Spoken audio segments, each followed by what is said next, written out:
Hey YouTube fam, so I am here with another video to let y'all know how you can save space when you are trying to start preparing for God knows what can happen. And if you have a small apartment, or you don't have a lot of space in your house, how you can just start putting away stuff little by little in small spaces. Okay, it is not hard. I'm telling y'all, the wisest thing you can do right now is start storing up for a time of emergency. All right, let's be wise in these days that we are living in. So I am going to show y'all how I've put away probably, I want to say, could be a year's worth of food in my little apartment, my 2-bedroom apartment, and spaces all throughout my apartment. All right, so let me just start with under the bed. Okay, if you have a bed, store, especially if you have like a platform bed where it's space, and if you have space underneath it, you can put your stuff under the bed. Let me show y'all how I did mine. All right, here, come hold the phone for mommy. She likes to help out, so you can help me with this. Okay. All right, let me see the phone pole. Okay, sorry y'all.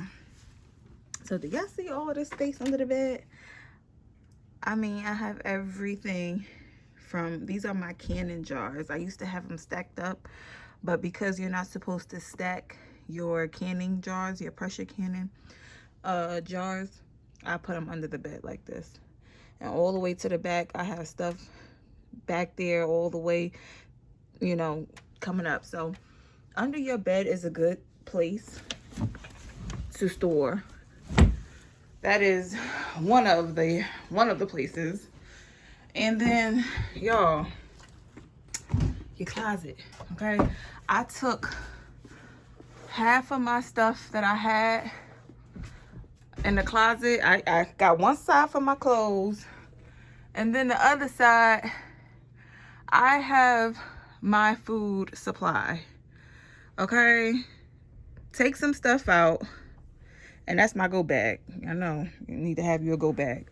I got waters lined up over here, a big box. These are like nuts and things like that.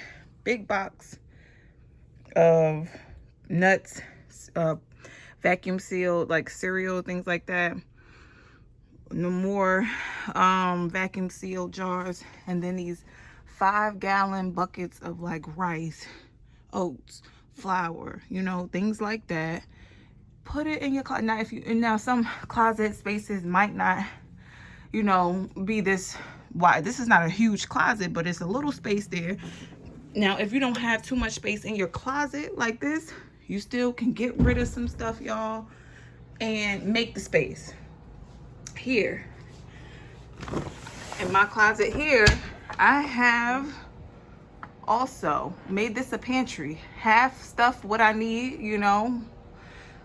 coats, whatever you want to put in your closets, clothes, whatever, or, your food supply.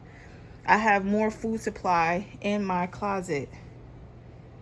Like I got rid of stuff that's just sitting around and that I do not need.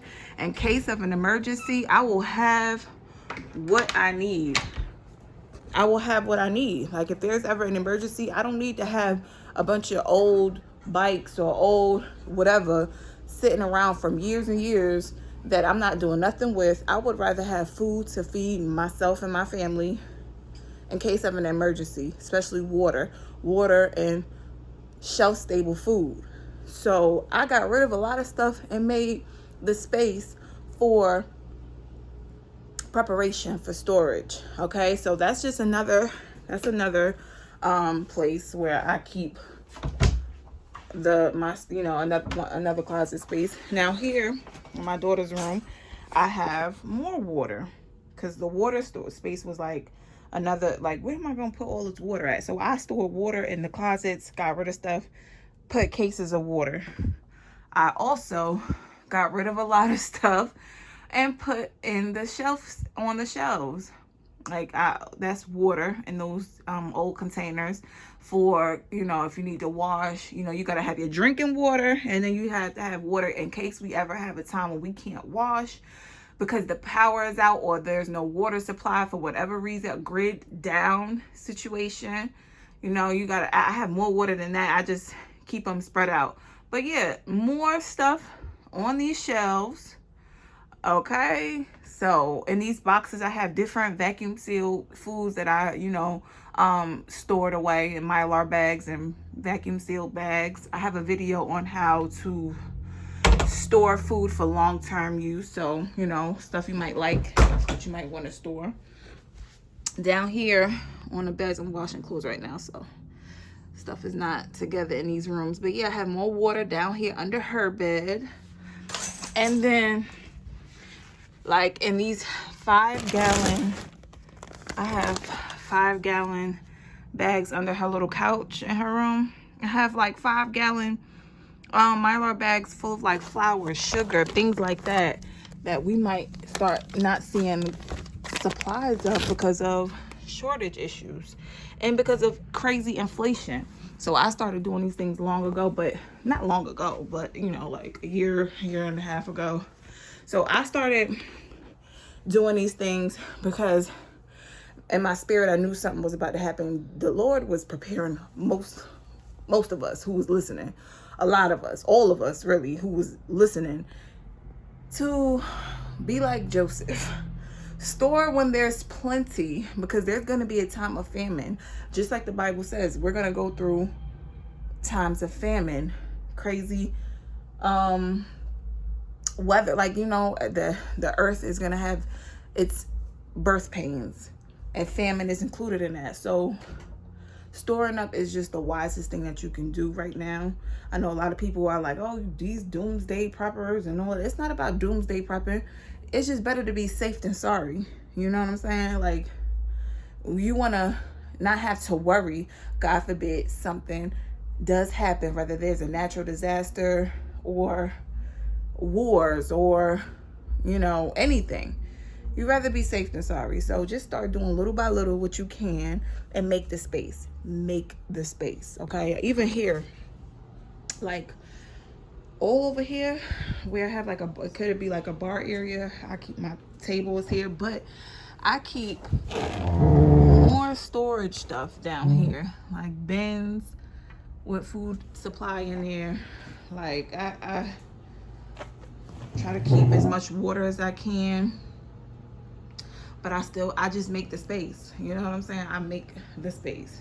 So I'm just encouraging whomever may come across this video, if you are somebody who don't believe in just storing up for a time of emergency, start doing it. Start doing it. It's better to be safe than sorry, y'all. And if you have a small apartment, these are ways that you can. I'm not going to go into little corners. Let me tell you something. I even used my little corner back here, okay, for stuff. I try not to hide it because I don't want to look cluttery. I don't want too much clutter. If you have space under your couch, you could slide some things under there. I put, like, you know, stuff I might need, like foil, parchment paper, stuff like that. I find space, and without making it too cluttered, without it being too cluttered, you know. So it's a mess right now. I didn't even really straighten up. I just wanted to quickly come do this video before I head out to just, you know, show people how I make space in my small apartment for those who feel like they don't have enough space in their homes to start storing up. There's ways that you can do it. Get rid of some stuff, y'all. Prepare for an emergency. God forbid there ever be one, which there will. And that could be in the sense of any kind of, you know, anything. And it's not to be fear mongering or, you know, put fear in, but, you know, the Bible tells us these things are coming. These things are going to happen. So it's better to be safe than sorry. All right. So don't forget to like, share, and subscribe. Share with the information with your family and friends. Let them know, like, guys, we need to start preparing for the worst. We need to start preparing for a time of the inevitable. So I love y'all, and stay safe out there. I'll be back with another one soon.